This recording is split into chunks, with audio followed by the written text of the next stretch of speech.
High বন্ধুরা, আজ তোমাদের সাথে শেয়ার করব টক ঝাল মিষ্টি কুলের আচার। চলো কিভাবে বানাচ্ছি তোমাদের সাথে শেয়ার করি।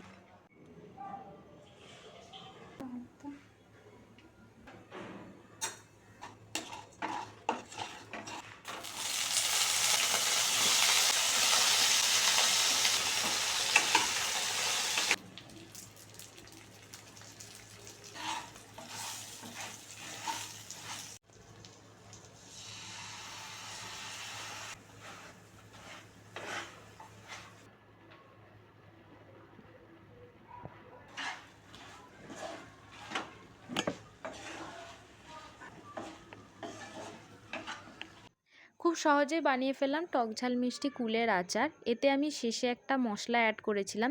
যদি এটা ঘরে বানাতে চাও আমার চ্যানেলে আগেই দেওয়া আছে, গিয়ে দেখে নিতে পারো। আর যদি তোমাদের ভালো লেগে থাকে অবশ্যই কমেন্টে জানাও। টাটা।